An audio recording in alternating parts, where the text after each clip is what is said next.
Hey, how's it going, everybody, and welcome back into the SFS channel. My name's Gavin, and today I've got 5 must-start running backs for Week 4 NFL action. I love the matchups this week. I think these are super talented players, and their unique usages allow them to be very productive for us in our lineups and give us that top-end potential production that we're looking for to win our weekly matchups week in and week out.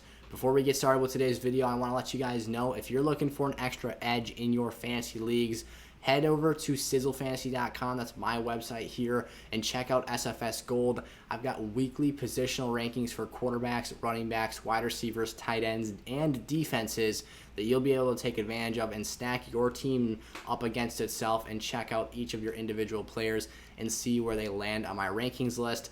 Additionally, you will get exclusive membership privileges in my free community Discord server where you'll get yourself guaranteed responses to any of your fantasy questions, and you'll be able to DM me and ask me exclusive information and advice regarding your specific team, and I'll even set your lineup for you. So, with that being said, go check that stuff out. Let's hit that intro and get straight in to our must-start running backs.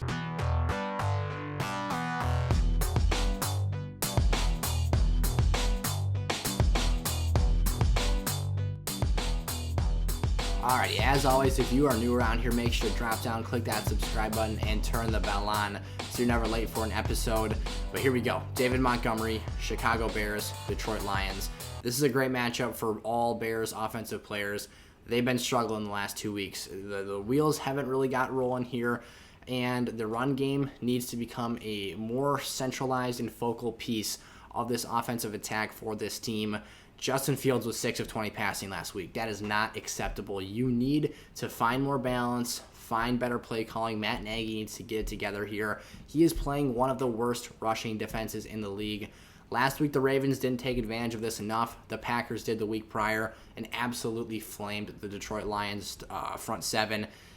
The Bears can do the same this week. David Montgomery is a highly underrated running back, very, very criminally underrated.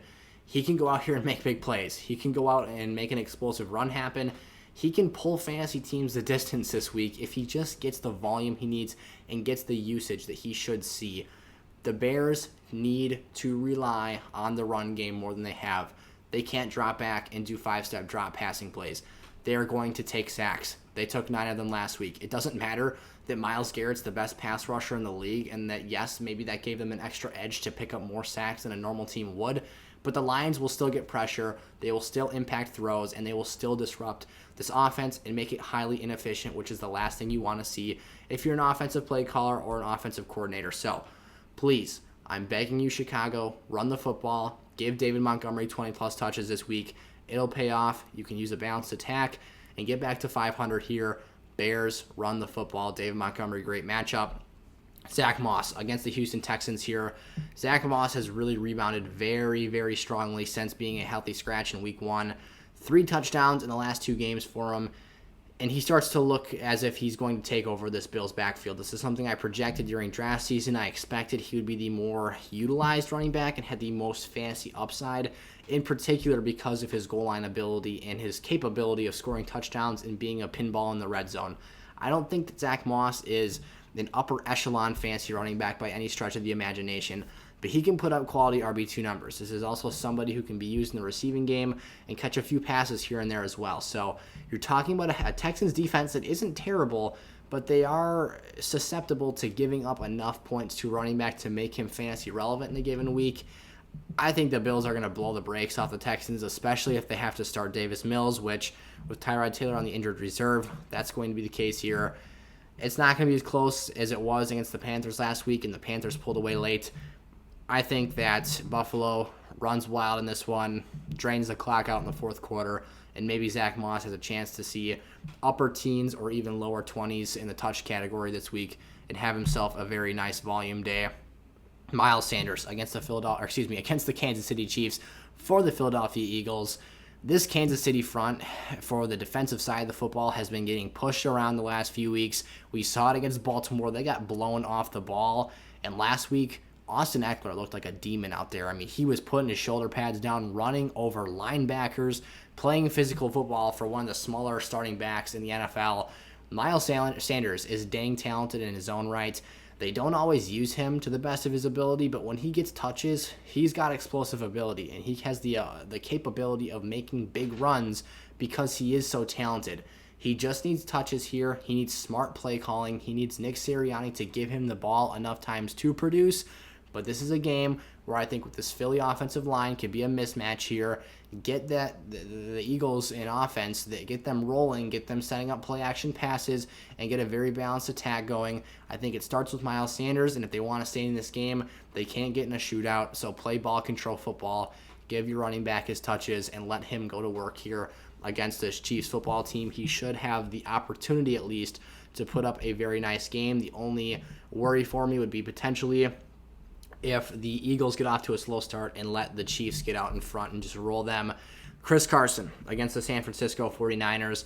Now, looking at how my Packers played the 49ers this week, something I kind of saw here was that their secondary is so banged up, they don't have the juice or the luxury to load up that box and stop you from running the football. They don't have the back-end talent to just drop 4 back in coverage, at least 4 deep back in coverage, and just clamp you up. They have to designate more players to defend the pass now because they aren't as talented there. They've lost a ton of depth, a ton of bodies there, and now their run stop isn't as good.